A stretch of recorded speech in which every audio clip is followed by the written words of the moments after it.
പരിചരിച്ച എല്ലാവർക്കും നന്ദി. കിഡ്നി മാറ്റിവെക്കൽ ശസ്ത്രക്രിയയ്ക്ക് ശേഷം ആശുപത്രി വിട്ട അബ്ദുൽ നാസർ മദനി. കിഡ്നി മാറ്റിവെക്കൽ ശസ്ത്രക്രിയയ്ക്ക് ശേഷം PDP ചെയർമാൻ അബ്ദുൽ നാസർ മദനി ആശുപത്രി വിട്ടു. 1 മാസത്തെ ചികിത്സയ്ക്ക് ശേഷമാണ് അദ്ദേഹം ആശുപത്രി വിട്ടത്. കിഡ്നി സംബന്ധമായ അസുഖങ്ങളെ തുടർന്ന് 1 വർഷമായി മെഡിക്കൽ ട്രസ്റ്റ് ആശുപത്രിയിൽ ചികിത്സയിലായിരുന്നു. ഡോക്ടർ ഇക്ബാലിന്റെ നേതൃത്വത്തിൽ കിഡ്നി മാറ്റിവെച്ച ശേഷമാണ് ഇപ്പോഴത്തെ മടക്കം. പരിചരിച്ച എല്ലാവർക്കും മദനി നന്ദി അറിയിച്ചു. ചികിത്സയുമായി ബന്ധപ്പെട്ട് എല്ലാവർക്കും നന്ദി അറിയിച്ച ശേഷമാണ് മദനി ആശുപത്രി വിട്ടത്. നേരത്തെ 2 വട്ടം അത്യാസന്ന നിലയിൽ മദനി ആശുപത്രിയിൽ പ്രവേശിപ്പിച്ചിരുന്നു. തുടർ ചികിത്സയ്ക്കായി 3 മാസം മദനിയും കുടുംബവും കൊച്ചിയിൽ തുടരും.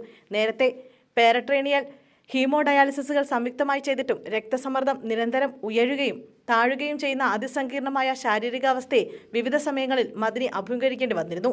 ശസ്ത്രക്രിയയ്ക്ക് ശേഷം അണുബാധ ഉണ്ടാകാതിരിക്കാനും മറ്റുമായി സൂക്ഷ്മമായ ശാരീരിക നിരീക്ഷണവും 1 വർഷക്കാലത്തോളം ദീർഘമായി നീളുന്ന ആശുപത്രി സമാനമായ ജീവിത സാഹചര്യവും ആവശ്യമാണ്. തുടർന്നും ചികിത്സയ്ക്കായി ആശുപത്രിയിലെത്തേണ്ടി വരും. ആശുപത്രിയോട് വലിയ കടപ്പാടുണ്ട്. ഇവരുടെ ഇടപെടലാണ് പലപ്പോഴും ജീവൻ രക്ഷിച്ചത്. പരിചരിച്ച എല്ലാവർക്കും നന്ദി. ഇപ്പോൾ താൽക്കാലികമായി വിട പറയുകയാണ്. ഡിസ്ചാർജിന് ശേഷം മദനി മാധ്യമങ്ങളോട് പറഞ്ഞു. ഭാര്യ സൂഫിയ മദനി, മകൻ സലാഹുദ്ദീൻ അയ്യൂബി, PDP സംസ്ഥാന ജനറൽ സെക്രട്ടറി മുഹമ്മദ് റജീബ് എന്നിവരാണ് അദ്ദേഹത്തോടൊപ്പം ആശുപത്രിയിലുണ്ടായിരുന്നത്.